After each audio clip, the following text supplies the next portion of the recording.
तो मैं कह रहा हूँ 2 पे कम से कम 10 मुसलमान लड़की लाओ।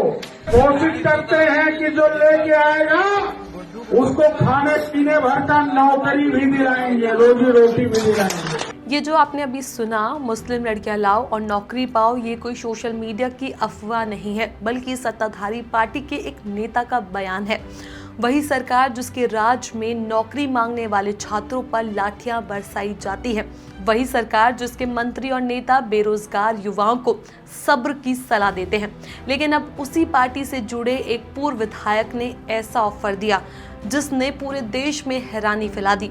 उनका कहना है कि जो हिंदू युवक 10 मुस्लिम लड़कियां लेकर आएगा उसे नौकरी दी जाएगी। ये बयान सिर्फ शर्मनाक ही नहीं बल्कि समाज में नफरत और विभाजन फैलाने वाला भी है।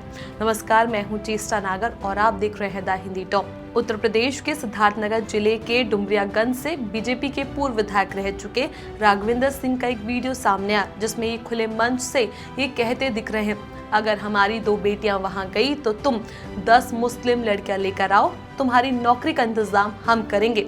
यानी धार्मिक आधार पर न सिर्फ जहर उगलने की कोशिश की जा रही बल्कि रोजगार जैसे गंभीर मुद्दों को भी सांप्रदायिक नफरत से जोड़ दिया गया। राघवेंद्र सिंह बीजेपी से जुड़ी हिंदू युवा वाहिनी के प्रदेश प्रभारी भी है और योगी आदित्यनाथ के करीबी माने जाते हैं।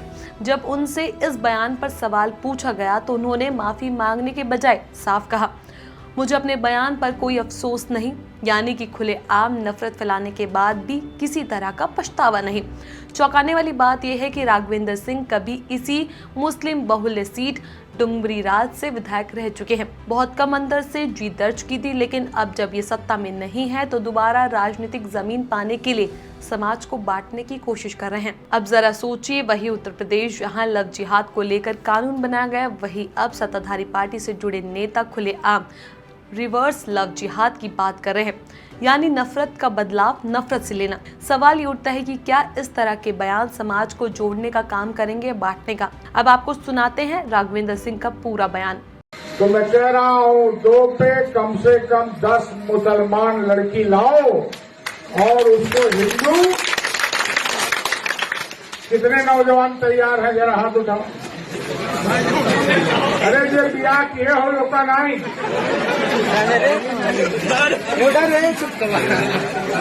2 पे 10 से कम मंजूर नहीं है। शादी हम कराएंगे और ये घोषित करते हैं कि जो लेके आएगा उसको खाने पीने भर का नौकरी भी दिलाएंगे, रोजी रोटी भी दिलाएंगे।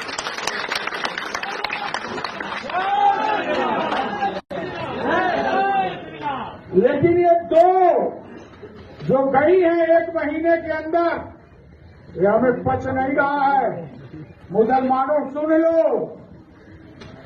ये हमें पच नहीं रहा है। ये 2 का बदला कुछ भारी होना ही होना है।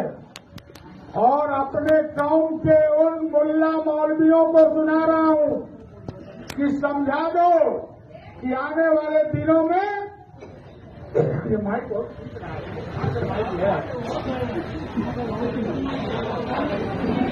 विपक्ष ने इस पर कड़ी प्रतिक्रिया दी। बहुजन समाज पार्टी की अध्यक्ष मायावती ने एक्स पर पोस्ट करते हुए कहा, मुस्लिम लड़कियां लाओ नौकरी पाओ का बयान बेहद संगीन, घृणित और निंदनीय है। इस तरह की बातें समाज में अशांति, अराजकता और नफरत फैलाने का काम करती है। ऐसे लोगों के खिलाफ कड़ी कानूनी कार्रवाई होनी चाहिए। मायावती के अलावा समाजवादी पार्टी और कांग्रेस नेताओं ने भी इस बयान को लेकर यूपी सरकार और बीजेपी पर निशाना साधा है।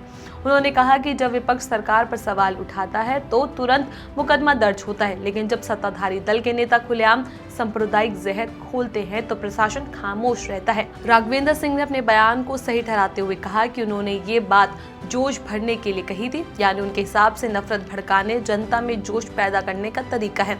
लेकिन असल सवाल ये है कि क्या किसी नेता को अपने भाषण से समाज में हिंसा और नफरत फैलाने का अधिकार है?